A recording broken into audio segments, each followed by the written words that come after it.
Shalom, Shalom. Bien-aimés frères et sœurs, créatures de Dieu, aujourd'hui je veux effectuer un voyage très agréable et spécifique avec vous. Mais que nous nous plongeons véritablement dans cette atmosphère de voyage, je vous prie chaleureusement de vous abonner pour qu'en unité nous nous préparons nos cœurs pour s'embarquer. Mes bien-aimés, ce voyage spécifique est dédié dès la malédiction à la bénédiction avec Christ. D'abord nous lisons dans le livre de Luc, Luc 4 versets 16 à 22 et Ésaïe 61 versets 1 à 7. Jusqu'à présent, si tu es resté sans être s'abonner à la page, ça veut dire que tu n'es pas dans la barque avec nous. Alors abonne-toi, aimez et partagez avec ton frère à profiter de cette grâce avec toi, et n'oublie jamais de nous suivre en commentaire pour tes requêtes à cœur. Dans un premier temps, je veux vous parler de la clarification. Christ est oint de puissance et de l'Esprit Saint de Dieu pour sortir tout le monde de toutes sortes de malédictions et pour donner toutes sortes de bénédictions.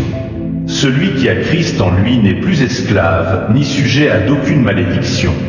Le caractère de Christ pour transformer et délivrer, les bénédictions de Dieu pour ceux qui sont en Christ, la nécessité de pratiquer la vie de Christ. Parlant de façon résume. Jésus-Christ est oint de Dieu pour porter une bonne nouvelle aux malheureux, les transformer en hommes heureux et en des instruments de bénédiction, il est lui-même l'onction de Dieu, la puissance de Dieu en action.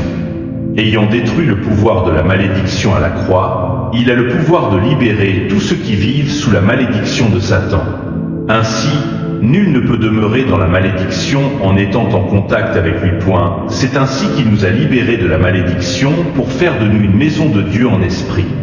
Désormais, toute la plénitude de la divinité vit en nous, faisant de nous des sacrificateurs du DIEU vivant, pour accomplir sa volonté sur la terre. C'est pourquoi nous devons apprendre à lui ressembler en tout point et vivre comme il a vécu, être attachés aux choses d'en haut, être des instruments au service de Dieu et une source de bénédiction pour notre entouragement. C'est ainsi que nous allons pouvoir jouir pleinement de ces bénédictions.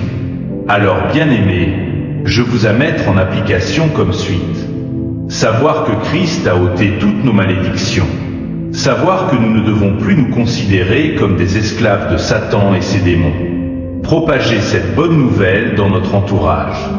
Apprendre à pratiquer la vie de Christ. Garder la parole de Dieu en lisant tous les jours la Bible, car elle nous renseigne sur Christ. Faire toutes choses pour la gloire de Dieu.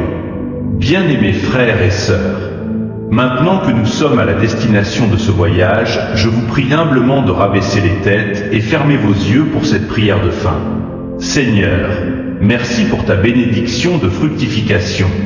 Aide-nous à apporter du fruit en abondance pour ta gloire. Amen. Merci de bien vouloir partager, aimer, s'abonner et laisser en commentaire vos requêtes de cœur pour l'intercession ou adressez-vous à l'évangéliste J. Abikou par l'infoline 002 290 1979 37055 ou 002 290 194448 1688. Merci et à bientôt.